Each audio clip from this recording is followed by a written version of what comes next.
Sometimes I get questions about and requests on making more basic exercises. And it's true that as a developing trombone player, you often hear play scales in all keys or play scales in thirds, which we will talk about in this video. And I know some of you would prefer a more structured exercise, so I made one.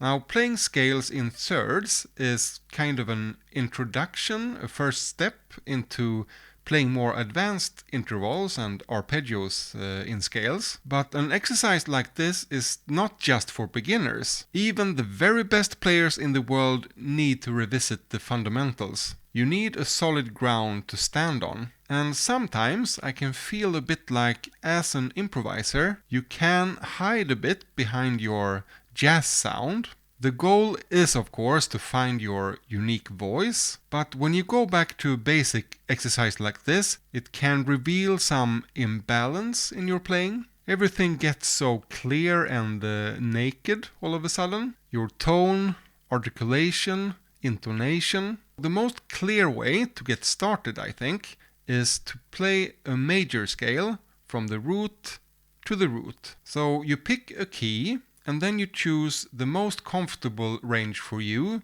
to play the scale in one octave. So let's start with E flat major. That's my personal favorite middle range scale. So let me just quickly explain what thirds mean if you have no idea. Let's say we play the first three notes. Then we remove the middle note, in this case the F. And there we have our first third. We do the same thing from F. And there we have our second third. And now we are talking about the interval thirds, not the function of the chord. So for instance, the third in E flat major is always G. But thirds, when we talk about intervals, is just the distance between two notes. So now if we play in the same fashion for the whole octave, we have this.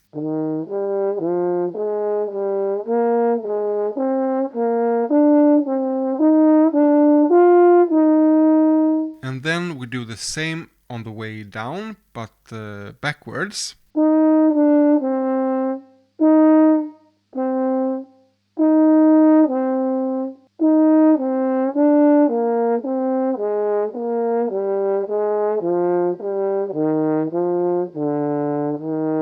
So now that we have one octave nailed, we will expand first upwards and then downwards. And I usually set a range limit. For my exercises, around the high C is the right place, I think. So I will start on the E flat and go upwards until I've reached the limit.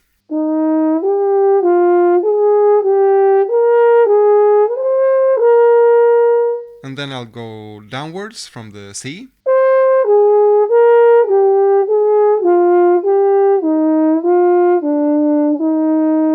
And now we'll start on the original E flat and go downwards. And for me, and I guess for many of you, because we don't use triggers, we will go down to F. But if you use a trigger, or maybe you are familiar with the fake tones down there, you can continue downwards, of course.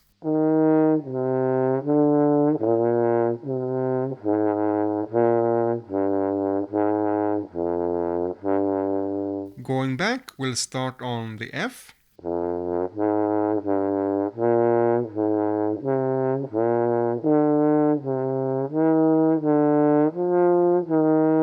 And for me, not being used to playing that low in the register, this is super beneficial, learning to use the air the right way and kind of start to notice where you place your tongue. I will definitely implement this into my daily practice routine. In other keys, if we still use this range limit, we can fit in 2 octaves, like in B flat major or A major.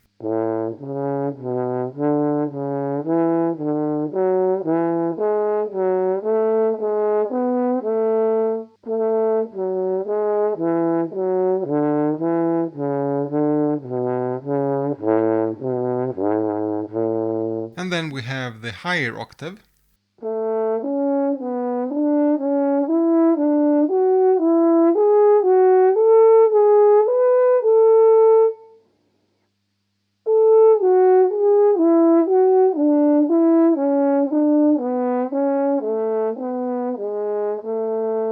Yeah, A major is a key I could put a lot more work into, I hear. But now we have filled up the whole range except for the lowest notes.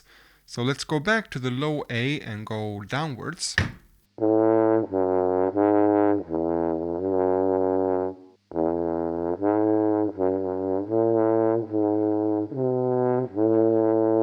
Yeah, that's definitely homework. I have a PDF available for purchase with this exercise uniquely written out in all 12 keys.